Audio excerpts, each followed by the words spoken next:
reunidos aqui na noite de hoje, encarnados e desencarnados, e que assim sejamos agraciados com o teu amor, com a tua misericórdia, rogando aqui, Senhor, e ao mesmo tempo agradecendo a oportunidade, a presença dos benfeitores espirituais, os espíritos encarregados das ações do amor e do bem, que atuam na tua seara e morejam nesta casa, que faça esse presente, compartilhando conosco esta noite comemorativa, onde falamos da tua mensagem, do teu evangelho, mensagem de amor e libertação.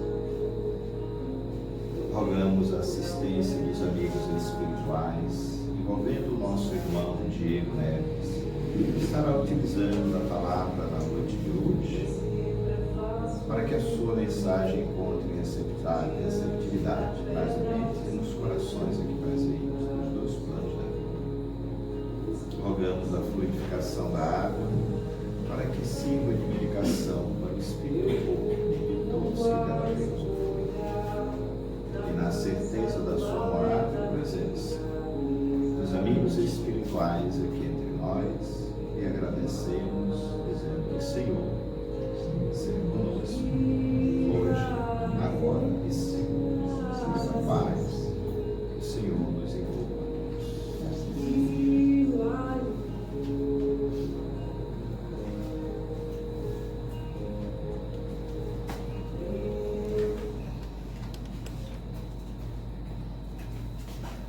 Gente, boa noite.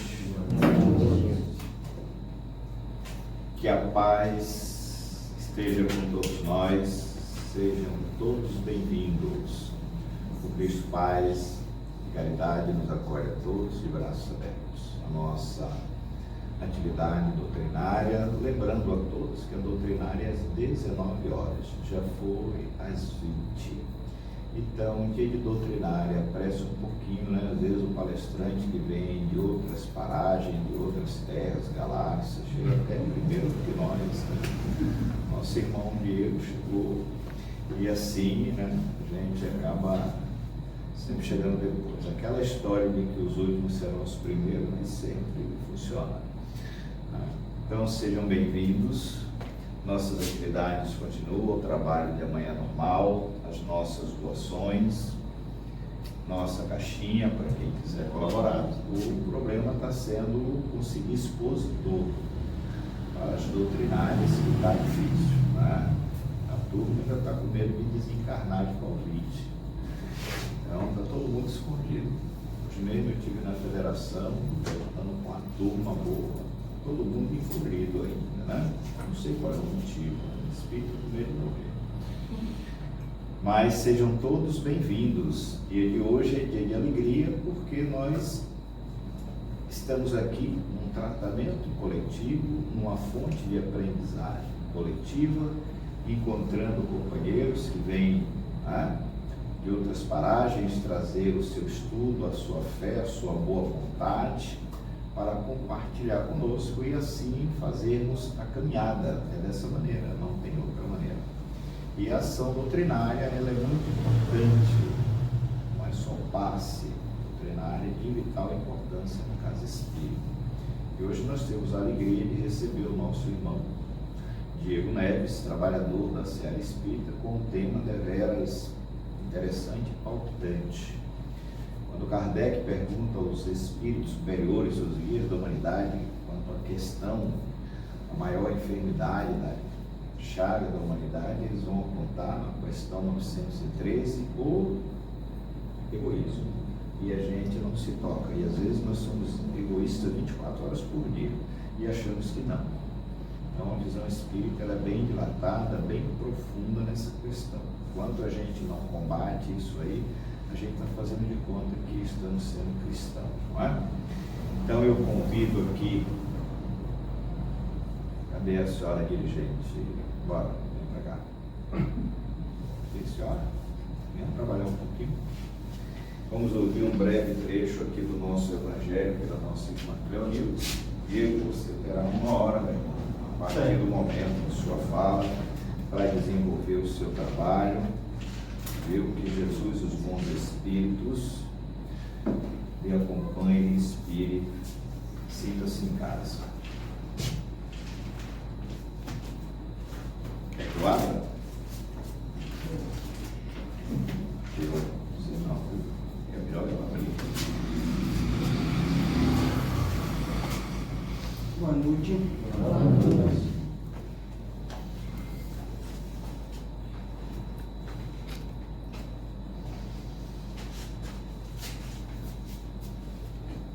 Capítulo 8, bem-aventurados que têm puro coração. Pecado por pensamento. Adultério. Aprendeste o que foi dito aos antigos: não cometereis adultério. Eu, porém, vos digo que aquele que houver olhado uma mulher com mau desejo para com ela, já em seu coração cometeu adultério com ela. São Mateus 27, 28. A palavra adultério não deve absolutamente ser entendida aqui no sentido exclusivo da acepção que me é própria, porém no sentido mais geral. Muitas vezes Jesus a empregou por extensão para designar o mal, o pecado, todo e qualquer pensamento mau, como por exemplo nessa passagem: porquanto se alguém se envergonhar de mim e das minhas palavras, dentre esta raça adúltera e pecadora, o Filho do Homem também se envergonhará dele, quando vier acompanhado dos santos anjos na glória do seu Pai. São Mateus 8, 38. A verdadeira pureza não está somente nos atos, está também no pensamento. Porquanto aquele que tem puro coração nem sequer pensa no mal. Foi o que Jesus quis dizer: ele condena o pecado, mesmo em pensamento, porque é sinal de impureza. Esse princípio suscita naturalmente a seguinte questão: sofrem-se as consequências de um pensamento mau, embora nenhum efeito produza. Cumpre se faça aqui uma importante distinção.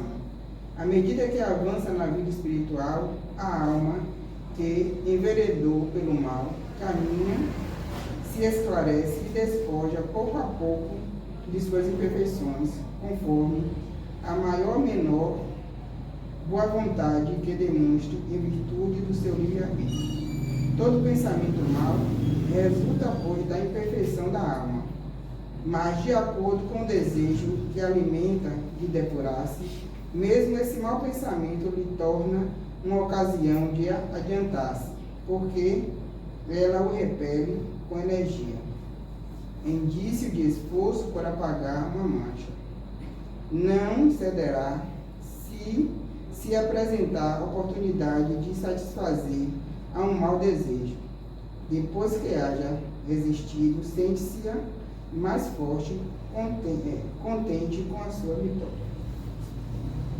Então aí está, né, a lição para a gente refletir um pouquinho, né, no capítulo 8, pecado por pensamento, falando aqui um pouquinho do adultério. Né? Tira da sua filmagem. Boa noite a todos. Boa noite. Que a paz do nosso Mestre Jesus esteja nos envolvendo nos nossos corações, nos permita refletir, porque a palestra já começou, né, a noite de hoje já começou especial. Ela já começou com o cabelo maravilhoso dela aqui na frente, nos lembrando do adultério. Sempre que eu ouço a palavra relacionada ao Evangelho segundo o Espiritismo, eu faço uma viagem lá para os meus 13, 14 anos, quando eu comecei no Serra de Luz, e que a nossa fundadora ela fazia questão de deixar claro que adultério não se tratava de infidelidade conjugal, apenas, né? Mas é todo movimento nosso íntimo, muitas vezes, contrário às leis divinas, né? Há algum tempo a gente já vem trabalhando no estudo sistematizado da doutrina espírita, a importância dos 10 mandamentos e como esses 10 mandamentos, apesar de não ser, né, mandamentos que o espírita esteja acostumado a levantar e refletir sobre, que a gente separa, né? A parte do Evangelho, a parte da Bíblia referente ao Antigo Testamento, a gente deixa para os Evangelhos. O espírita, se estudar a Bíblia, é maravilhoso, mas quando não estuda, se reserva as passagens do Novo Testamento que estão contidas no Evangelho segundo o Espiritismo. Mas nós precisamos conhecer a Bíblia porque somos cristãos também. Então, esses 10 mandamentos, Kardec faz questão de reproduzir no Evangelho segundo o Espiritismo, porque são, de fato, o pensamento divino exteriorizado como forma de conduta de todo espírito que pretende evoluir. E lá tem dizendo o quê? Não cometerás adultério.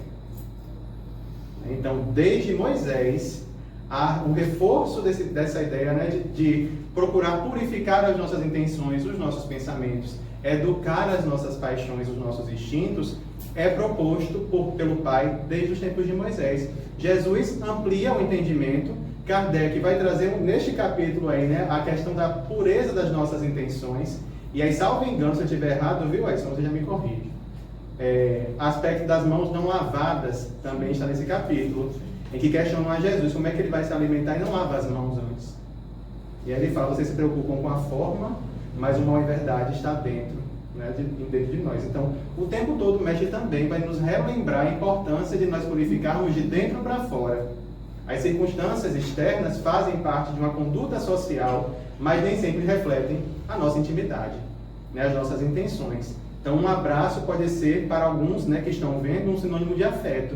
Mas muitas vezes, e aí a internet está cheia daquelas imagenzinhas, né, de uma pessoa abraçando e apunhalando pelas costas. Então, são manifestações externas, mas que nem sempre representam as nossas intenções. Como nós espíritas, né, já caminhamos, e ainda que não estejamos aí num relacionamento, começando uma paquera, um namoro com o Espiritismo, o Espiritismo tem, na verdade, por premissa, a transformação interior. Essa humanidade que habita a Terra, ela somente permitirá que o planeta, né, evolua se ela se reformar intimamente. E reformar-se intimamente impõe o dever de refletir sobre quem nós somos e sobre os nossos comportamentos. Não com o que sabemos, mas o que sentimos muitas vezes. O conhecimento intelectual que a gente procura no estudo, nas palestras doutrinárias, são extremamente irrelevantes, mas ela fez questão de lembrar, olha, quando a gente chegar em casa, antes de dormir, releia de novo e reflita, porque é pela reflexão que a gente começa a se observar. E não diferente em relação ao adultério, o egoísmo é a mesma coisa, porque eu sei que não tem ninguém egoísta aqui mais. Não é isso? Alguém se intitula Eu Sou Egoísta? Sério? Já que você tocou no assunto, né, eu também. Tenho um problema sério em relação a algumas questões, algumas coisas. Afetos talvez não tanto, mas há livros espíritas, então. Eu sou dois. Aí eu vou praticando desapego. Essa pandemia foi maravilhosa para praticar o desapego de diversas coisas, né? Eu comecei a me desapegar dos meus livros e fiz assim, olha, eu não estou consultando, não estou estudando com recorrência. O centro não tem esse. Coloca lá. E pratiquei o desapego de diversas obras que eu tinha, mas deixei aquelas que a gente sabe que precisa, né? Vez ou outra revisitar, essas ainda estão em casa. Mas nós temos comportamentos egoístas de alguma maneira. Ainda que a gente não se intitule egoísta, alguns comportamentos nossos serão interpretados como comportamentos egoístas em relação a algumas coisas. Tem pessoas que não são egoístas em relação às coisas, mas são egoístas em relação às pessoas. E está tudo bem, já diria, né, o meme da internet, está tudo bem, é sobre isso, mas nós estamos aqui para progredir, para refletir sobre os nossos posicionamentos, as nossas atitudes, mas ao mesmo tempo nos embasarmos em todo o conhecimento que os Espíritos nos trazem através da codificação.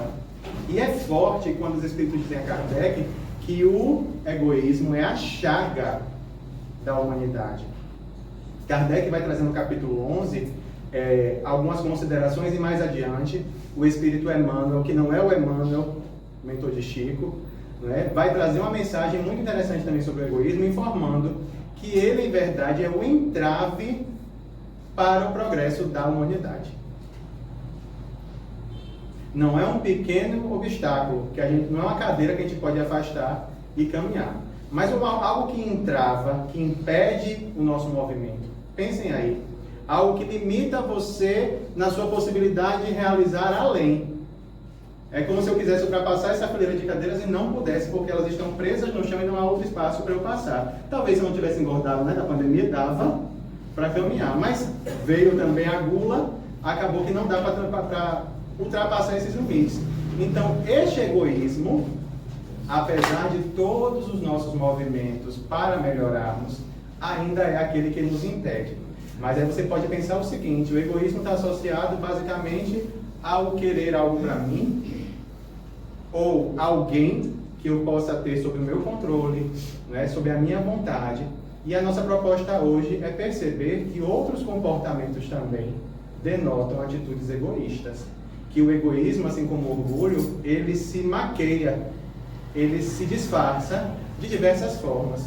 E o nosso dever, né, e eu digo dever no sentido de ser um dever, uma obrigação moral em prol do nosso próprio bem, é interpretar esses movimentos que a gente a princípio acha que não são problemáticos, que são inofensivos, e observar que de fato eles nos atrapalham. E aí eu gostaria de começar com um ponto lá do Evangelho segundo o Espiritismo. Anotem, porque vai lembrar depois que vai ter que ler o adultério e depois ler o capítulo 11. No item 11 do capítulo 11, a gente tem a primeira mensagem sobre o egoísmo, na parte das instruções dos Espíritos. E Emmanuel vai dizer o seguinte: o egoísmo é, pois, o objetivo para o qual todos os verdadeiros crentes devem dirigir suas armas, suas forças e sua coragem.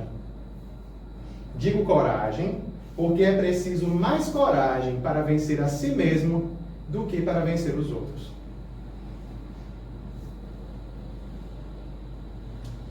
É preciso ter coragem mais para vencer a si mesmo do que vencer aos outros. Quem de nós não achou que a gente só não progredia por causa de determinado familiar difícil e que uma vez resolvidas essas questões, a gente seguiria tranquilamente rumo, eu vou lembrar de uma amiga lá da nossa casa, rumo à estrela, que para ela a estrela é a referência do plano elevado que ela vai alcançar quando ela desencarnar. Ela está lutando para chegar nesse nível, né? Então, esse outro companheiro de caminhada nem sempre vai ser o nosso grande obstáculo da vida. Na verdade, ele não é. Não à toa, Joana também vai intitular esses companheiros difíceis como verdadeiros professores da nossa existência. Porque é com eles que aprendemos a tolerar, a compreender, a amar. Mas há um movimento anterior a tudo isto, que nós muitas vezes esquecemos, porque é preciso ter coragem para olharmos para dentro e vencermos os impedimentos que nós mesmos criamos em relação a nós mesmos. E isso não é novidade para a gente, eu sei, mas é sempre bom repisar, porque nós, enquanto espíritas, nos conduzimos pela orientação trazida por Kardec, e no Evangelho há um capítulo que nós festejamos, compartilhamos e justificamos para outras pessoas, para que elas se consolem, que diz respeito às dificuldades enfrentadas na vida. Infelizmente, a gente reproduz de um termo que não é tão adequado, que a gente diz que as causas das nossas aflições decorrem de trás. E a gente esquece que lá naquele capítulo, Kardec diz que a maior parte é construída por nós agora. E ele não culpa ninguém. Ou seja, nós somos os verdadeiros sabotadores da nossa felicidade. Sem proposta de autoajuda, é refletir que o nosso egoísmo, o nosso orgulho, todas essas movimentações existentes em nós, são as movimentações que nos impedem de progredir, porque lidar com o outro é fácil. Aí você vai dizer, você não convive com meu marido, ou com a minha esposa, ou com meu filho, né? Cada qual que leve sua cruz. Mas, em relação a olhar para dentro, aceitar suas imperfeições e amar-se a si mesmo, amar-se sem reservas, e aceitar as dificuldades sem justificativas, porque nós não deixamos de amar porque o outro deixou de nos amar. Para amar é preciso ter vontade. Eu deixei de amar porque naquele momento a dor praticada pelo outro me impediu de exercitar a minha vontade em uma condição melhor. O que é que a doutrina nos propõe? Que a gente olhe para dentro e estimule essa vontade para não permitir, né, que nada nem ninguém nos impeça de alcançar os nossos objetivos de existência, de satisfação pessoal. Essa satisfação aqui, eu vou reforçar, é no sentido de consciência tranquila, caminhando para Deus. Se tornar santo, não. Consciência tranquila é você saber e reconhecer-se em condições de observar seus comportamentos e entender, olha, hoje eu não fui tão bem, mas amanhã eu me esforçarei para ser um pouco melhor. Hoje eu não amei com a qualidade que eu gostaria, mas amanhã eu me esforçarei para amar mais. Hoje eu não consegui exercitar a caridade da forma como eu gostaria. Mas diante dessa experiência que eu vivi hoje, amanhã eu vou me estimular a fazer mais além. A gente colocou alguém nessa conversa e nem sempre nós temos essa conversa com a gente mesmo. Já notaram? Quem efetivamente exercita o autoexame da sua consciência todo dia quando deita antes de dormir? A gente dorme no meio da conversa com a gente mesmo. Começa pela manhã, passou pelo lanche da manhã, pronto, dormiu, e aí não deu para revisar tudo, né? Amanhã eu revejo. E nós vamos protelando a nossa felicidade nesse sentido, vamos protelando o lidar com as nossas próprias dificuldades que nós nos impomos. E estas dificuldades são provocadas pelo egoísmo. Mas não é o egoísmo que retém apenas, mas é o egoísmo que quer que tudo seja conforme a minha vontade. Isso é egoísmo. Controle sobre pessoas e coisas, fruto do ego. Essas cadeiras têm que estar devidamente alinhadas como eu penso. Se a minha irmã, como é seu nome? Elenilza chegar e pegar a cadeira e tirar daqui, aí já começa a me fustigar dentro, e aí o que é que eu faço? Como eu sou espírita, né? E a gente sabe maquiar bem. Oi, aí já não é igual minha irmã. Ô minha irmã, desse jeito é melhor. Né? E aí ela vem, não, Diego, eu sou especialista em posicionamento de cadeiras em eventos. Assim não é melhor. Pronto, acabou, fechou-se o tempo. Né? Das duas mãos, ou eu saio do centro ou ela sai. Mas essa convivência, na hora que a Erenilda chegar para consertar as cadeiras, hoje foi ela, né? O que é que a gente começa a olhar? Os cantos, tudo com o objetivo de encontrar um defeito. Estes somos nós egoístas, que não aceitamos que o outro, muitas vezes, tenha uma ideia, uma compreensão melhor de algo do que nós. Não lembrei ninguém a vocês, né? Graças a Deus. Não conhece ninguém desse jeito? Eu também não conheço. E coisa é quando você é dirigente de casa espírita, piorou o problema. Eu estou me vendo nessa situação. No sentido de que, assim, às vezes eu observo e falo assim, olha, eu sei que eu sou controlador. E eu falo isso pro grupo, olha, eu sei que eu sou controlador. Mas eu preciso que vocês também não deixem que eu tome o controle de tudo. Aí vamos arrumar um mural. As pessoas arrumam, aí sempre tem uma conversa assim, olha, mas Diego, quando chegar vai arrumar de outro jeito. Mas não é mentira, é verdade. Mas esse reconhecer-se não me dá o direito de continuar sendo. Porque quando a gente desperta para uma enfermidade ou uma inferioridade nossa, sabendo que é uma inferioridade ou uma enfermidade nossa, surge o dever moral de transformá-la. Então, apesar das minhas dificuldades, eu tenho consciência de que na casa de oração que eu milito, que hoje eu estou presidente, as pessoas não vão dizer que eu concentrei tudo em mim. Eu faço questão de compartilhar. Olha, eu faço isso aqui e você faz isso aqui. Se ela faltar, a responsabilidade é dela. Mas ela não vai poder dizer mais adiante que, olha, não fiz nada na casa de oração porque Diego não me deu espaço. E deve provavelmente ser assim em diversas casas. Porque também o comportamento do ego, né, e aí já somado ao orgulho, é aquela sensação de não ter feito nada errado. E muitas vezes, para vivenciar essa sensação, a gente nem se compromete. Eu não vou, né, ajudar ele na arrumação das cadeiras, porque no dia que acharem um defeito, Erenilda e eu vamos responder. Então, ela que faça sozinha. Isso é ego. Né? Para muitas vezes não fazermos o que devemos fazer, com medo do resultado negativo, porque a gente não quer errar, a gente se limita a não realizar. E cria diversas desculpas. São atitudes do ego também. O ego que não quer reconhecer-se incapaz, em dificuldade ou com limitações. Quando a gente já começa a estudar a doutrina espírita, é muito comum que a gente faça o quê? Queira trazer toda a família para dentro do centro.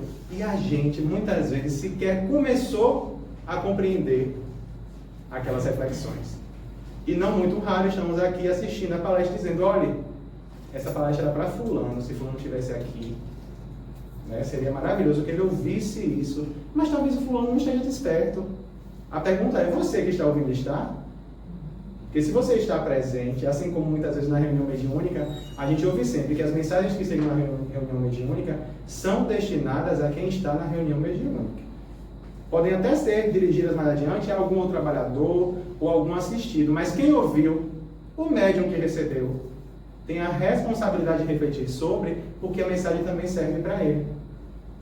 Se a gente não se colocar nessa posição, por força do ego, a gente vai perder as oportunidades que nos são dadas para poder ampliar um pouco mais as nossas consciências. Eu estou falando tudo isso para mostrar o quanto é difícil e como também, muitas vezes, a gente não se encoraja para olhar para dentro. Não sei vocês, mas o que eu tenho notado, e em relação a mim mesmo também, nesse período de pandemia, foi uma obrigação olhar para dentro. Você não podia mais correr de casa, a depender das suas circunstâncias, né? Edson me falou que aqui vocês continuaram com as atividades a pleno vapor em funcionamento, mas muitos ficaram exilados nos seus lares, com seus maridos, com suas esposas, com seus filhos, com seus irmãos, né? Pessoas que você julgava difíceis, mas enquanto você estava no centro estava tudo bem. O problema é quando você não pode mais ir ao centro, e aí você teve que conviver diariamente com essas pessoas dentro de casa. E aí foi se mostrando difícil, insuportável. Por quê? Se antes você dizia que já estava conduzindo melhor essas relações. Porque estas convivências também nos obrigam a olhar para dentro e dizer assim, olha, agora é a hora de você tirar tudo aquilo que você aprendeu de dentro de você e colocar em atitudes e ação dentro de casa. Que não foi fácil nem está sendo. Mas só nos reforça a ideia de que realmente, em muitos momentos, a gente não foi corajoso o suficiente para aceitar ou assumir que nós não estávamos fazendo ou não estávamos sendo o suficiente em relação àquilo que a gente aprendeu. Que a gente falava de amor na casa espírita, mas não estava amando dentro de casa. Que a gente falava que os outros tinham que ter paciência com seus familiares queridos, que são seus professores, mas dentro de casa queria correr, mas não queria ficar dentro de casa para conviver com os desafios. O outro não é mais forte. Mais forte se tornou o ego. Que agora, olha, está tudo bem, maravilhoso aqui, eu não preciso mais mexer nesses pontos. Aí vem um aprisionamento obrigatório a nível mundial para dizer, olha, precisa sim. Quem só sai dessa condição que nós nos encontramos para uma regeneração, quando essa movimentação interna for verdadeira. Não é da boca para fora. Porque da boca para fora a gente até reproduz discursos, né? Mas uma hora ou outra, a conversa da cadeira com a Herenilda vai mostrar que eu já não sou tão bonzinho como eu aparentava ser para as pessoas. A pandemia também ajuda a derrubar as máscaras e mostrar quem nós somos. Né? Mas de preferência, que derrubem as nossas próprias e a gente possa agir com um pouco mais de humildade e trabalhar, né, essas limitações que ficaram agora mais evidentes para a gente.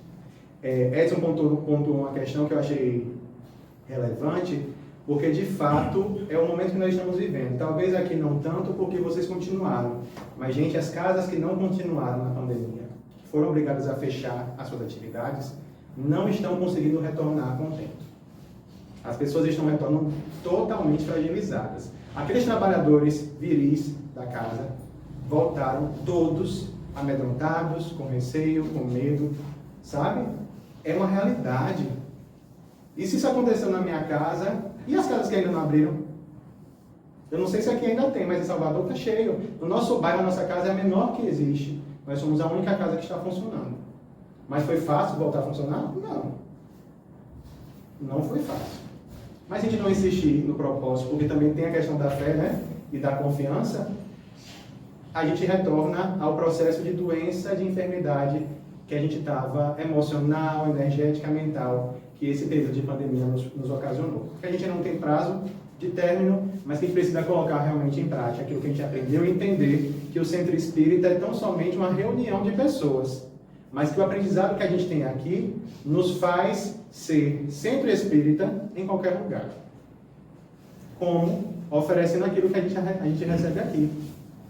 Equilíbrio, harmonia, entendimento, orientação e, sobretudo, coragem e fé para seguir. Sei que não é fácil, mas estamos juntos, não estamos? Jesus com a gente, então, a gente não tem como errar. A gente não tem como perder essa batalha. Eu trouxe também alguns pontos do livro Renovando Atitudes, do Espírito Hamed, pela psicografia de Francisco do Espírito Santo Neto. Há uma mensagem em particular que Hamed vai tratar do egoísmo, que é intitulada Atitude Mental, o tema do texto. E ele traz duas considerações que eu vou ler para vocês, para que a gente possa desdobrar aqui a nossa conversa. Hamed vai dizer o seguinte: a moderna psicologia, na atualidade, tem toda a atenção voltada para que as pessoas entrem em contato com a realidade e terminem com suas ilusões, que são causas da distorção de sua visão e percepção de si mesmos para com as outras. E aí ele acrescenta: é realmente a ilusão de satisfazermos os próprios interesses em detrimento dos interesses dos outros que caracteriza o estudo do egoísmo. Isso eu achei interessante, porque quando a gente pensa no egoísmo como um comportamento ilusório, onde é que está a ilusão desse comportamento? E aí me ocorre muito claramente essa nossa necessidade de querer que tudo gira em torno de nós, que tudo aconteça da forma como a gente quer, e que as pessoas têm que seguir este ritmo que a gente impõe. É a ilusão. Primeiro, porque não são cópias nossas. Não é verdade? Cada um tem seu ritmo, tem sua forma de perceber as coisas, de entender as coisas. O mundo não para porque eu quero que o mundo pare. Olha a segunda ilusão. Mas a gente quer que as coisas girem em torno de nós. Então, realmente, junto com essa orientação que o Espiritismo nos traz, é importantíssimo que a gente reflita sobre a necessidade, muitas vezes, de buscar ajuda psicológica quando estes outros recursos não são suficientes para nós. Porque quando nós falamos em egoísmo nesse nível que Kardec traz e explora na codificação, nas suas considerações, através do que os Espíritos falam, é o egoísmo do cotidiano. Mas tem pessoas que são profundamente egoístas. Os psicopatas são profundamente egoístas. Patologicamente egoístas. Os sociopatas, da mesma forma. Então, são comportamentos que são doenças, que são enfermidades. E que são enfermidades que a ciência humana tem condições de orientar, que a psicologia tem a condição de reconduzir. Então, se este movimento, se esta ciência, essa psicologia, já se encarrega de propor a quebra dessas condutas ilusórias, sinto dizer, muitos de nós continuamos vivendo em ilusões. O medo provoca ilusões. O orgulho provoca ilusões. As atitudes egoístas provocam ilusões não só em relação ao indivíduo que é egoísta, mas às pessoas que são contrárias ao egoísmo que ele vivencia. Vez ou outra nós vamos nos encontrar, nos vermos em situações com pessoas que apresentam um comportamento totalmente diferente do nosso, que são comportamentos que outras pessoas abraçam e que nos incomodam. O ciúme tem suas raízes também no egoísmo. O receio do novo, de alguém que chega e se movimenta e propõe e faz algo que eu no momento não realizo. Qual é o meu comportamento natural? É desestimular quem chega. Aí Edson chega aqui hoje e vai dizer assim: Diego, vamos bater mais uma laje aqui que a gente quer ampliar agora o espaço para mais um andar. Mas Edson chegou hoje e eu já estou aqui há 15 anos vivenciando o trabalho nessa atividade. Eu sou o primeiro a dizer a ele: Edson, aí começa a justificar, a espiritualidade quer que fique dessa forma. Porque contra esse argumento, infelizmente, algumas mentes não se movimentam. Eu sou problemático nesses pontos, eu me movimento. Eu falo assim: a espiritualidade, peraí, Diego, a espiritualidade mandou reservar isso? Com que finalidade? Quem é que está interagindo aqui nesse campo físico? A espiritualidade ou somos nós que estamos aqui aprendendo, convivendo e procurando evoluir? Então essas movimentações precisam ser questionadas. Mas o egoísta também impede, mesmo que não seja o impedimento, o objetivo maior dele, ele impede que muita coisa realize porque está contrária ao seu ritmo. E é uma ilusão. E como é que nós lidamos com as ilusões? Observando e aceitando a realidade. E a realidade para o egoísta muitas vezes é aceitar que ele não é o centro do universo. Ou que as coisas não vão acontecer conforme a vontade dele, porque nem sempre a vontade dele representa o melhor, mas tão somente a sua satisfação. Nesse ponto aí, um cara muito anterior a Kardec, muito anterior a Jesus, chamado Aristóteles, já dizia que o egoísmo não é amor por nós próprios. O egoísmo é uma desvairada paixão por nós. E por como desvairada paixão, é algo que nos tira do eixo, que nos tira do raciocínio, de todo o movimento que a gente aprende com a doutrina espírita, que deve ser valorizado e pautado na lógica do conhecimento que a gente vai adquirindo. Não dá para a gente considerar, por exemplo, que o cuidado que nós temos com a nossa saúde física, a nossa saúde espiritual, a nossa saúde mental é menos relevante do que a experiência que eu tenho dentro da minha casa. Quantos de vocês não já ouviram, não já conheceram, que iniciaram uma terapêutica na casa e se afastaram por conta de um filho, de um marido, de uma situação ou outra, e foram deixando o próprio cuidado consigo mesmo? E quando você confronta essa pessoa, ela vai dizer, mas seria muito egoísmo da minha parte eu seguir aqui enquanto minha casa está pegando fogo. A gente ouve isso, gente, de espíritas, caminhando na doutrina, estudando e praticando, né, a dinâmica do espiritismo há anos. É muito egoísmo da minha parte. Neste ponto aí, Aristóteles deixa muito claro, o amor a si mesmo é um dever. E não é só ele quem diz, mas o Pai reproduz esse pensamento em Jesus a nos afirmar que nós devemos amar ao próximo como a nós mesmos. Então, esse auto-amor consciente, esse auto-amor que entende que, olha, doente eu não posso socorrer uma pessoa enferma. Eu preciso estar equilibrado. Este movimento racional, consciente, lógico, não pode, nem que queiram forçar a gente a engolir essa conversa, não pode ser equiparado à atitude egoísta. Porque o egoísta só vê o próprio umbigo. E alguém que vê o outro já não está aprisionado nessa conduta egoísta. Então é para que a gente também reflita que muitas vezes os movimentos que nós nos impomos, no nosso cuidado aqui, que a gente sabe que não atende só a gente, mas aos nossos familiares, as pessoas que vivem conosco, no plano físico e no plano espiritual, que também são assistidas, é uma atitude de amor. E a gente precisa realmente se pegar nessa intenção, porque senão todos esses comentários, essas alfinetadas que a gente recebe da família, vão ser aquilo que vai nos tirar a coragem de continuar. E eu vou rebater em coragem, porque eu sei que a gente vai sair daqui hoje mais corajoso do que entramos. É preciso, para nos salvarmos e ajudar no auxílio do outro, é preciso também ter coragem. E a coragem muitas vezes vai se fortalecer quando a gente fecha essa janela que antigamente pegava a preocupação com o que as pessoas vão dizer de nós quando nós fazemos esses movimentos. Podia estar em casa, mas está lá no centro agora, lá numa família. As pessoas não conhecem a sua realidade. Você sim. Então toda movimentação que você puder empreender para o melhor, para si mesmo e para a sua família, não pode ser comparada com uma atitude egoísta. Egoísta seria fazer, como eu comentei há pouco, em relação ao processo da pandemia. É você fugir para o centro e não lidar com as suas demandas como você precisa lidar. Agora, se você busca no centro o alicerce energético, espiritual, a compreensão das coisas para voltar melhor para a sua casa, a gente não pode comparar da mesma forma. Não é uma atitude de fuga, mas é uma atitude de fortalecimento para retorno para a luta mais robustecido, para continuar seguindo. Porque algumas convivências a gente vai equiparar mesmo a verdadeiras batalhas, que a gente vai trabalhar em algumas encarnações, mas se nós temos o alento, o consolo que o Espiritismo pode nos proporcionar, essas lutas vão ser, digamos assim, vividas com menos dor, pelo menos, sentidas por nós ou provocadas por nós em relação ao outro.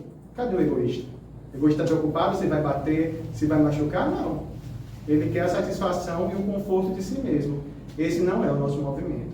E se houver uma dúvida ainda em relação a isso, pegar de novo o conselho de Cléo. Pega o Evangelho, dá uma lida e reflete para ver se é realmente dessa forma que a gente está se conduzindo.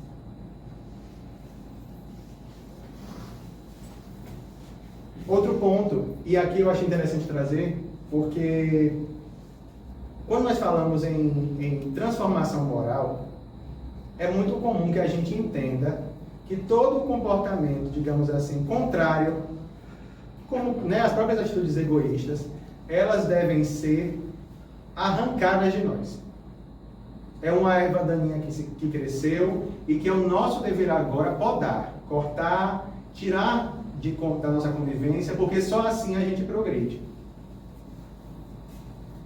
Quando nós estudamos também o Espiritismo, né, lá no Livro dos Espíritos, quando nós começamos a estudar o processo evolutivo do princípio inteligente, do princípio material, a gente vai perceber que existe uma lei básica na natureza que diz que nada se perde.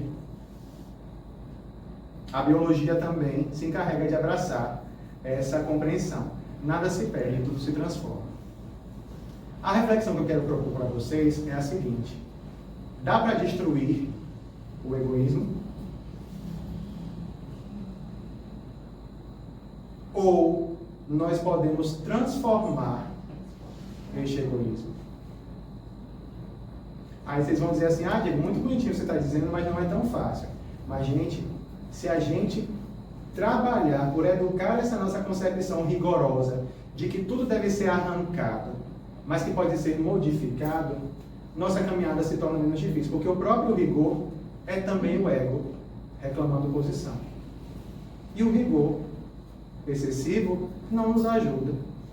O rigor excessivo é totalmente diferente do que é a disciplina, do que é o movimento contínuo, equilibrado e harmônico que a gente pode realizar. Por que eu estou trazendo isso? Porque o egoísmo, ele não nasce do mal.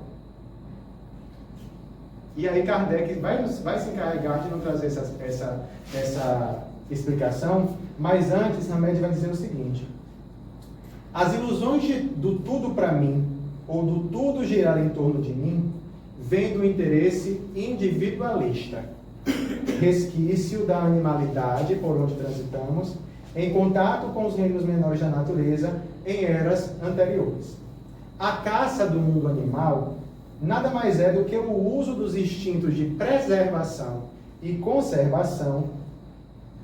Isso, é o instinto do instinto de preservação e conservação. Felinos de grande ou pequeno porte, como por exemplo o leão e o gato, matam seres indefesos e cordiais, como o antílope e o beija-flor, para alimentarem unicamente a si próprios e suas crias. Não devem, porém, ser considerados como egoístas e cruéis, pois somente colocam em prática os mecanismos atávicos de sua criação, fruto da própria natureza.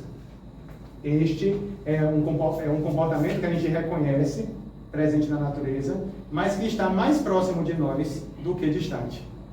E aí Kardec vai dizer, lá em Obras Póstumas, em um texto intitulado O Orgulho e o Egoísmo, Kardec vai dizer que o egoísmo e o orgulho têm a sua fonte num sentimento natural.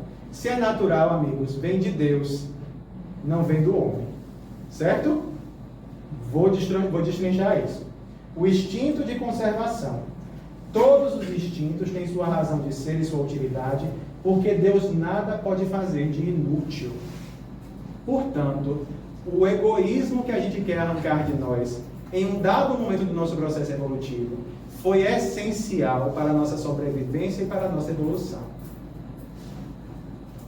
O que nós vivenciamos como os comportamentos que nós precisamos modificar é o comportamento que nos faz olhar só para nós e esquecer que a nossa própria transformação depende também do contato com os outros. Então, quando eu propus a reflexão sobre não destruir e se transformar, é porque de fato nós não vamos destruir o egoísmo, nós não vamos destruir o ego. Nós não vamos destruir os comportamentos que ocorrem em nós, independente da nossa vontade consciente, para nos manter vivos. Você não é egoísta porque você corre de um prédio pegando fogo e esquece que tinha uma outra pessoa atrás. Isso é instinto de preservação. E isto se movimenta em você e vai se movimentar em você enquanto você estiver atuando sobre a matéria da forma como nós estamos. Os instintos, portanto, são essenciais. A satisfação das nossas sensações por esses instintos exacerbados é que precisam ser trabalhadas. E qual é a proposta? A proposta que a doutrina espírita nos aponta é a proposta que diz que instinto deve ser reconhecido e valorizado no limite que ele atua nas nossas existências. Ele não pode dominar os nossos comportamentos, porque para além dele existe uma consciência. Nós não somos um corpo de carne que bateu e levou. Antes de revidar, há um movimento da inteligência. É isso que nos difere dos animais das outras escalas. Nós refletimos. Os Espíritos ainda vão dizer mais além, que o que nos diferencia é a percepção de Deus.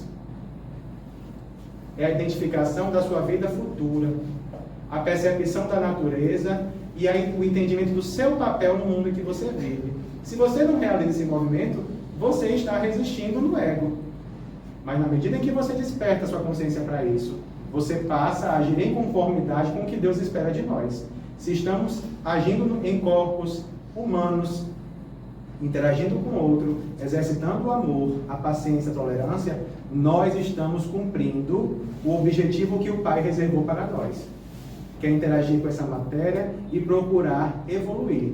Se a gente resiste a esse processo, resistindo ao outro, à interação com o outro, agindo somente na conveniência de fazer aquilo que as pessoas já sabem que eu gosto e que não me contrariam, eu estou resistindo à evolução. E é nesse ponto, lembra que eu falei, grande entrave, que o egoísmo provoca o entrave do progresso. E se ele provoca em um indivíduo, mas soma esse indivíduo a uma coletividade de egoístas, nós temos um processo de resistência ao progresso de uma coletividade.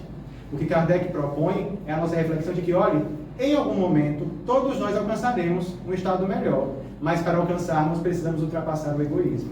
Ah, mas como, Diego? Nós vamos ultrapassar, cada qual vivenciando e ultrapassando o egoísmo em si mesmo. Então, passa sim pelo nosso dever de reconhecer em nós o egoísmo, reconhecer a satisfação que esse egoísmo nos provoca, para depois observar o egoísmo presente em atitudes em toda a sociedade. E aí a gente vai para as relações políticas, as relações sociais, as relações de trabalho, todas elas vão apresentar características do egoísmo presentes. Ah, a gente vai transformar a humanidade dessa forma? Não. Mas nós podemos transformar as nossas pequenas relações, os nossos ciclos de convivência. Dentro de uma casa espírita, nós devemos nos propor a não sermos egoístas. E devemos nos comprometer a seguir com esse exercício fora. Porque por experiência própria, já vou dizer a vocês, não dá para viver duas vidas. Uma dentro do centro e outra fora. Em Salvador, que é uma cidade um pouco maior do que Santa Maria, já não dá. Imagine aqui, né? Que na esquina você encontra um companheiro de caminhada fazendo isso. Sim. Então, é ilusão também pensar que dá para ser diferente ao mesmo tempo em duas circunstâncias distintas. Não dá. Somos e a nossa própria consciência depõe contra nós. As nossas atitudes, os nossos ímpetos estão pautados naquilo que a gente carrega intimamente. Então, o primeiro passo de hoje para a gente é, quando pensarmos em egoísmo, pensarmos que, olha, está presente sim em mim. Como esse exercício é a nossa autorreflexão, é o nosso autoexame, é o nosso processo de autoconhecimento. E aí fica a pergunta nesse processo, quem é que pode nos ajudar? Quem poderá nos ajudar? Será o Chapolin? Não.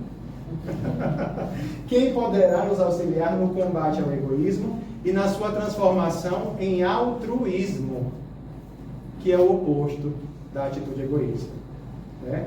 O ego, e aí Joana tem uma fala que uma tia, em particular que também é espírita, acaba sempre reproduzindo. Ela fala que é sair do eu que aprisiona para o nós que liberta. Esta atitude altruísta é o passar a ver o nós e não só observar o eu. O eu continua tendo relevância, mas esse eu é consciente e vai saber que dores externas podem ser superiores às minhas e que em muitas situações que eu posso fazer algo para aplacar a dor do outro, eu posso esquecer de mim um pouquinho. E muitas vezes nesse exercício eu também curo as minhas dores. Porque eu reflito, eu percebo que, olha, talvez a dificuldade que eu esteja enfrentando agora não é tão grande como a dificuldade que esta família que acabou me pedindo ajuda agora está vivenciando. Tudo isso é movimentação do altruísmo. E quanto mais se permite se colocar nessa condição, mais a gente cuida do ego.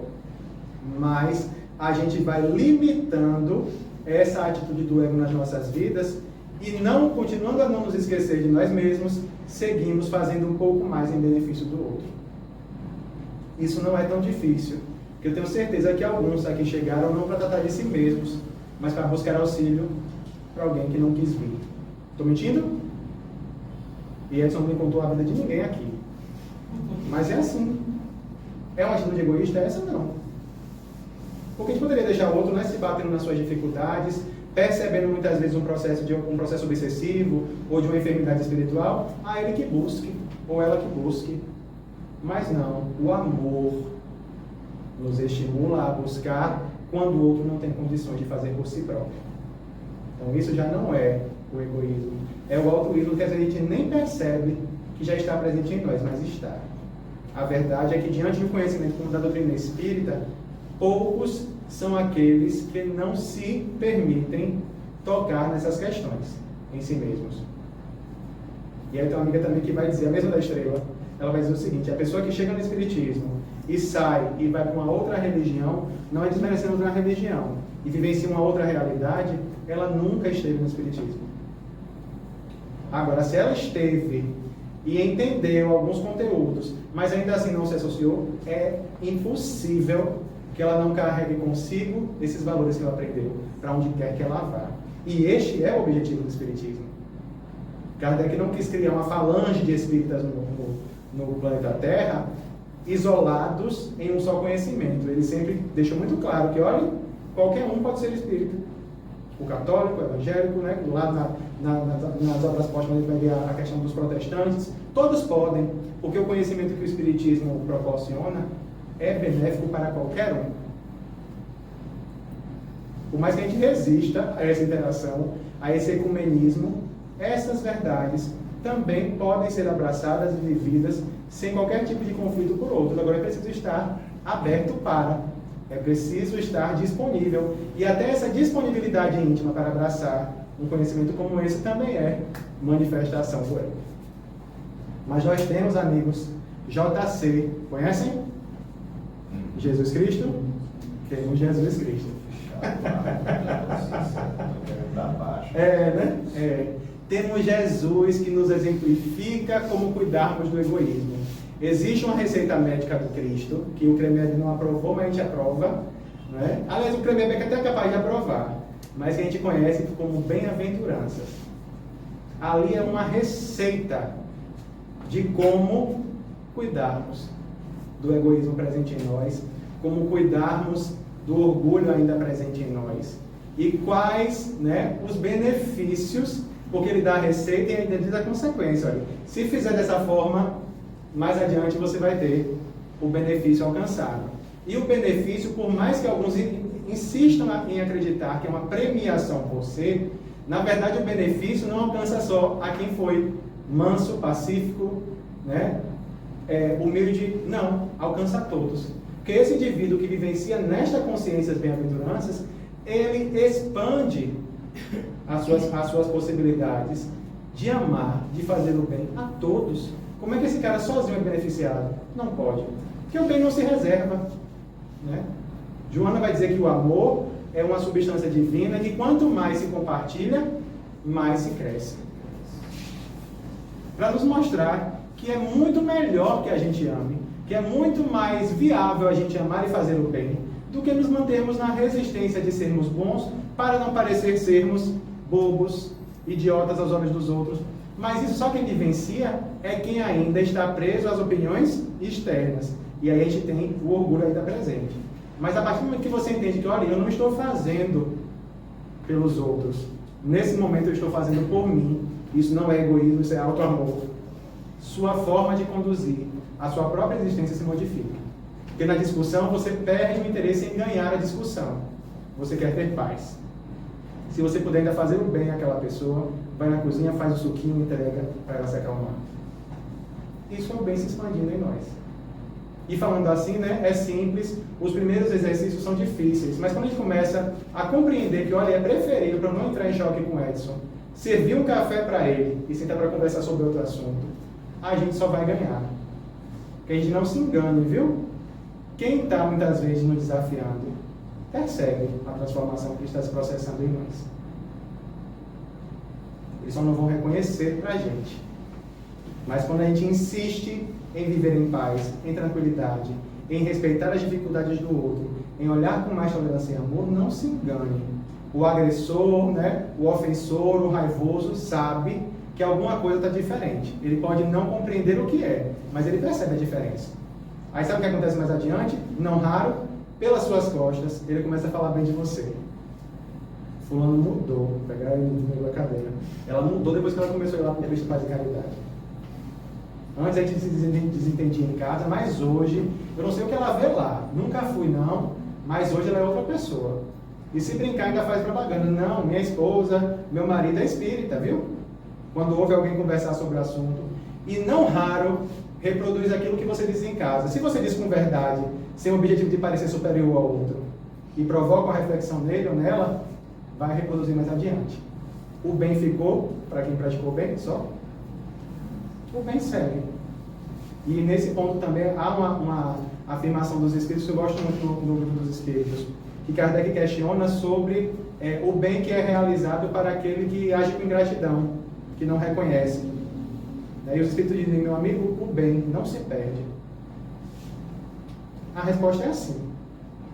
Kardec eles tomam umas respostas no livro dos Espíritos, que a gente fica até com vergonha alheia, mas tem umas que são, e essa, o bem nunca se perde. Levei meu filho para a evangelização e ele não se tornou espírita. Se semeou os valores morais ali dentro, não se engane. Uma hora essa semente vai germinar. Em que condições? Aí já não está no nosso domínio. É querer ser muito egóico, né, para controlar o desenvolvimento da vida do outro. Mas em um dado momento aquele recurso vai frutificar. Poxa, eu lembrei disso, ó. Lá na evangelização, minha mãe dizia, meu pai dizia, né, agora faz sentido. Pronto.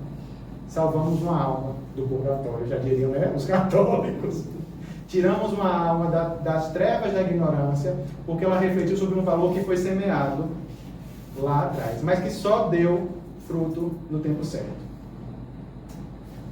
Então, nesse ponto, o Hamed vai falar a respeito de Jesus o seguinte: Jesus nos aponta o caminho possível. Embora a gente resista em aceitar, nada do que Jesus propõe é impossível de ser vivenciado.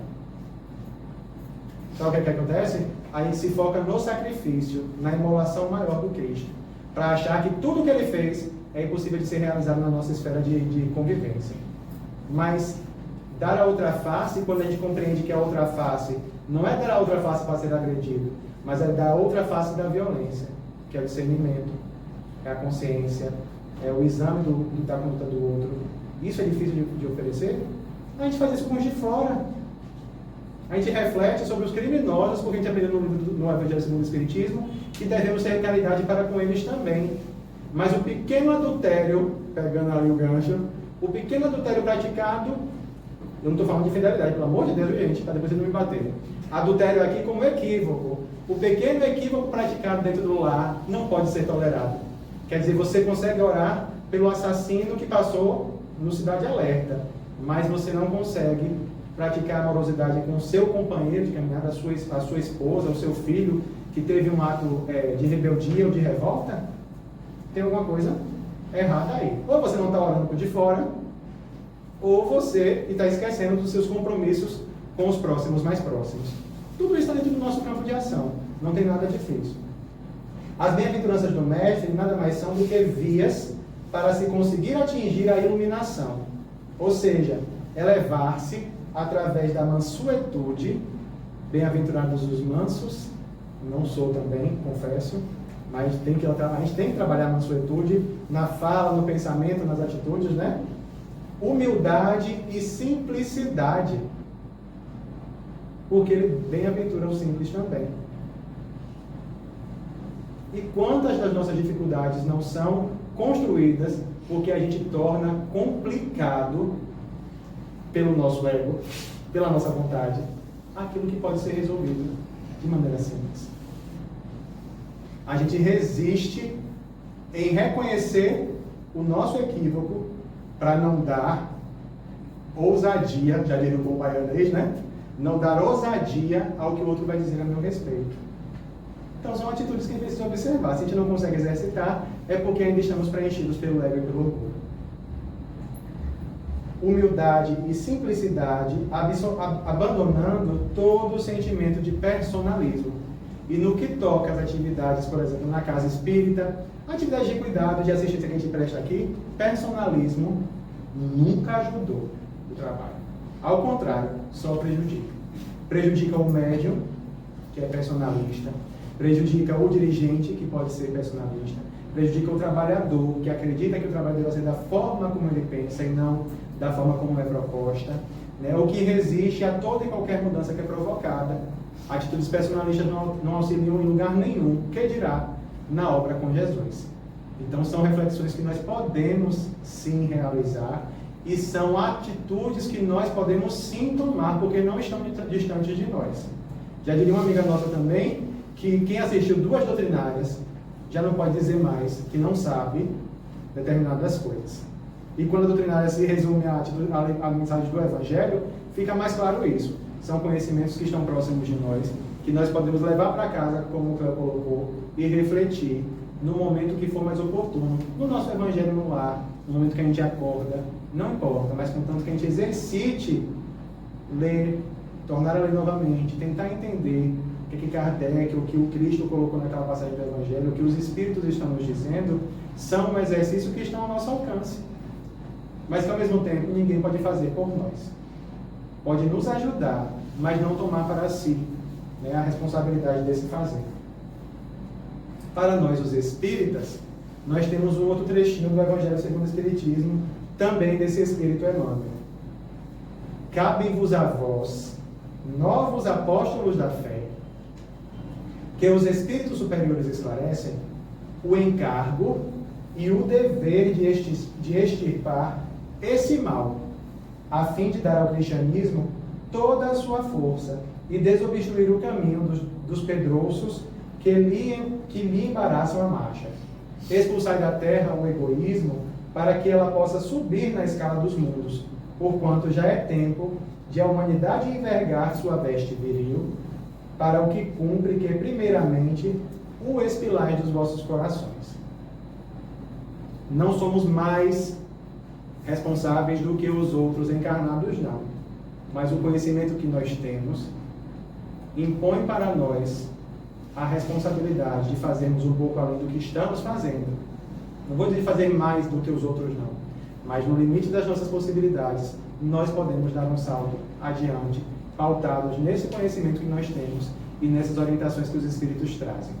Quando Emmanuel fala que nós somos os novos apóstolos, né, conhecedores do cristianismo, é porque durante muito tempo Jesus foi esquecido, foi deturpado, teve sua fala e suas mensagens modificadas com o objetivo de dominar, de justificar crimes, violências, apegos, egoísmos e orgulhos outros aí ao longo dos tempos.